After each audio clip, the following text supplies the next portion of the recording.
welcome back to the channel, Simon's Side of Football. Please hit that like button and subscribe to the channel, it will be much appreciated. Sorry I haven't done a video for the last 3 or 4 days, I've had a lot of problems with my back. But yeah, back now, a lot's happened. No signings through the door, but we've had a few links and, talking to, as we have all summer really, advancing and all this rubbish and crap. But also played Man City at the weekend, won 2-0. I'll say a little bit about that, not too much because it is now Thursday and you've probably heard enough from watching highlights and other pundits and stuff. And about outgoings as well. So we'll get into the video. We'll start with the Tottenham Man City game. Great win. I thought best performance of the season so far. Defensively brilliant. Midfield was immense. And then up front we were really good as well, like pressing all the way up the field. We went man to man on with Man City and really pressed them. There was even times where Romero and Van der Ven were on the edge of their penalty box, like marking their men. So really good performance. They started off well the first 20 minutes without looking like scoring, apart from that one chance they had, a 1-on-1 where Vicario made a good save. But apart from that, we weren't really troubled. I think Haaland missed a header, went over the bar, should have done better with. But yeah, we took the lead with Brennan Johnson, back post Johnson. He can do it on the left wing as well. He's got 2 now. Richarlison squared the ball across the face of the goal, and there was Johnson, back post, put it past the keeper. Then the second goal, great pressing from Spurs. City took a short goal kick, messed around with it, got nicked. Ball fell to Richarlison, he tried to knock it past the keeper. The keeper got a little hand to it, come out to Pellegrini and he just smashed it, took a little flick, went in the goal, and 2-0. I thought Pellegrini was brilliant, by the way, as well. I think without Pellegrini, you probably don't win that game. I think what he does with that midfield, he's aggressive. I can't even say the word. Him being aggressive, and just bossing that midfield and helping that defence. It just makes so much of a difference. What a signing he's been on loan this year. Hopefully we can make it permanent, but he's not even fully fit yet either, and he's done really well. But I thought the defence were really good. I thought everyone played really well. Even Johnson don't get involved too much in game. He's there to get a goal, and putting the ball in the back of the net's the hardest thing to do. So it's a great result, great win. Got Bournemouth this weekend. I expect probably a similar lineup really. I can't see much difference unless there's any injuries. I think it'll probably be the same lineup. Because after that it'll be the international break. So hopefully we can beat Bournemouth and get three wins in a row. 3 out of 3, 9 points. But that's the thing, you can't go and beat Man City away and then go and lose at Bournemouth at home.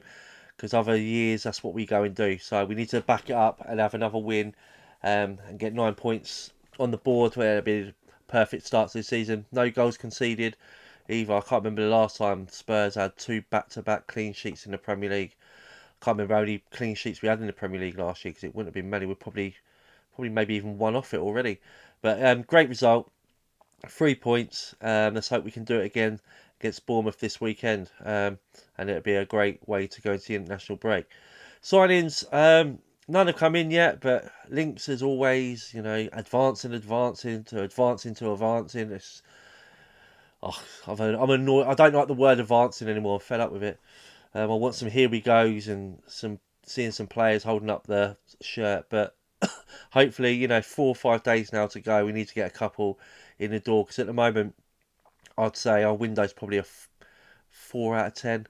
I'd say at best. But if we get a couple of players in, it could be a 7 or 8. Depends on the calibre of players. Because we've got a couple of first teamers. We've got Kudus, who is a great sign. He played really well again at the weekend. His tracking back was brilliant. And Pellegrini, they're very good signings, very good. But the reason I'd say a 4 is because we haven't got a number 10 and we need another left winger. So, yeah, if we can get the same sort of calibre of them 2 players, then I'd say it's a 7 or 8 out of 10 and get a couple of people at the door. But we need to get these players in, because we don't get a number 10. When we start playing 2 games a week, and when we start getting little knocks and injuries, the drop-off of the bench is not great, is it, with Matthias Tell and Odegaard? Like I've said before, previously, they're probably players for the future, not really right now, and they're going to take a little while to come up to the same calibre of the players who are in our first 11. Hence why Johnson's probably playing the left, and because he gets goals. But Richarlison again as well had another great game. I thought he started off the season really well. Hopefully it can continue. He doesn't get injured. He got called up to the Brazil squad, which is good for him. Hopefully he doesn't get injured though, because he does, he's susceptible for injuries. And when he gets a knock and he comes out of his rhythm, then you don't see a very good Richarlison at the end of the day. And then Solanke's always, as another player who gets knocked. So if we get injuries to them two, who are you playing up front, Johnson or Matthias Tell? And then we're in real big trouble. But I think having Solanke and Richarlison both fit, fighting for that position, and probably up there each other's games. I think it's not bad to have them two. It's hard to get strikers at the moment, especially was that Larson could be going to Newcastle for around 60 minutes. That's crazy money. He's not even he gets a few goals, but he's not even he's around probably a 30 million player. So at the moment, strikers prices it's just crazy, absolutely crazy. So yeah, so players who won't be coming in is Savinho. Spurs got told yesterday by Man City that they won't be selling him. Spurs would have gone up to about 80 million euros apparently, which is about 70 million. Man City don't want to sell. They can't get a replacement in. I think they want to keep the player anyway. The player did want to leave to come to Spurs. He wasn't knocking down on the door saying, I want to leave, get me out of here. Because, he's at Man City who are challenging for titles and cups, and he just wants to play every week, and he knew at Spurs he'd probably be getting that. So he did want to leave, but he weren't ever going to be going knocking down on the door trying to get out of there when he's at, a club who's a competitive club. So, yeah, Savinho doesn't look like, I'd say that's not going to happen. Spurs have moved on to Adam Lutman from Atlanta, which I think this still is probably the most likely one to happen for around 50 million euros, about 40 million.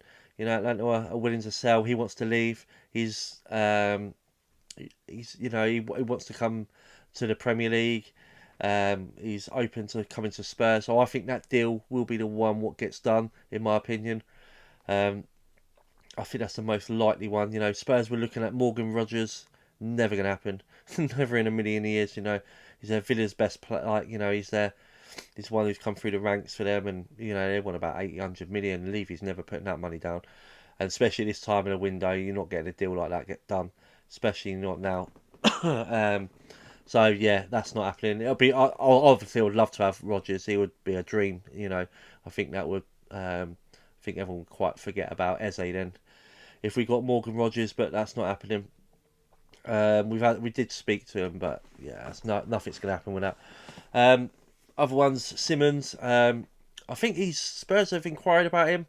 The worry is about Chelsea in the background. He wants Chelsea. His first choice is Chelsea, and it's like Nkunku's leaving Chelsea, so they might make a move on Simmons now. So I think he'll end up still at Chelsea. But Simmons apparently is in London. There's reports today. Not sure if he's speaking to Spurs or Chelsea or both. If it does come to Spurs, I think it'll happen quite quick. If Spurs do, I think this time, if he is open to going to Spurs, I think Spurs will move quite a lot quicker than they did with Eze when they have to, because there's only 4 or 5 days left. I think they'll put down the money they want and they'll get it done. But I just think, because of the worry with Chelsea, I think Chelsea will end up just going to get him. So we'll see what happens with that. The other one is Paqueta from West Ham. Good player. Will West Ham sell another player to Tottenham this window? I don't see it. Paqueta said there was reports that he would come to Spurs. But I'm not at the moment how West Ham are. I think anyone would want to get out of West Ham as quick as possible. They're looking real trouble at the moment. They need to get some players over the line. They just look really, really disjointed at the moment. So I think it'll be difficult to get Paqueta out of West Ham now, especially. I can't see West Ham selling 2 players to Spurs, especially with their fan base at the moment going crazy about how they're performing. If they sell another player to Spurs, can you imagine 2 players to Spurs in the one transfer window where they're not doing very well at all?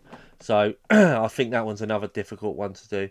But there's links here and there and everywhere. I think Spurs also looking at Ake as well, because it's like Vriskovic is going out on loan. I think today he's going for his medical.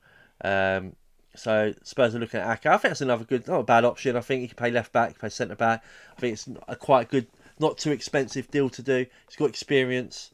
I wouldn't mind Ake as well. So yeah, I think that'd be a good deal. I think I'd rather get the 10 and the left winger in first, but then if there's if there's time, we can get Ake in. I'll be happy with that. Basuma, looks like he was going to Turkey, but there was reports this morning that there could be problems with his medical, about his physical, about something physically about him. So I'm not sure what's happening with that. We'll have to wait and see if that goes through, if there's any more reports. Um, but Spurs also were looking at, I think, with Leipzig, about Simmons. If they get him, I think Solomon could go in the opposite direction, which would be brilliant for Spurs.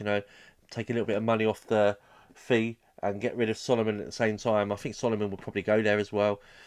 That would be really interesting to see.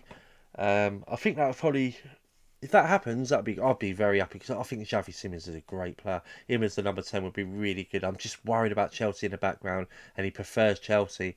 I just think we're going to get burnt again, especially what happened with Eze. I can't see that.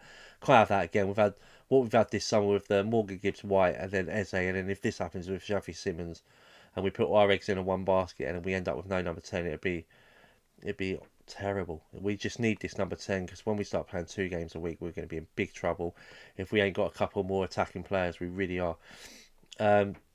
Yeah, so we'll have to wait and see on that. But yeah, looking forward to the game at the weekend. I think it'll be same lineup as against Man City. Last game before the international break. Unless there's any injuries, I think it'll be the same sort of lineup. But yeah, hope you all have a good day. If there's any more updates, I'll let you know. And as always, come on, you Spurs.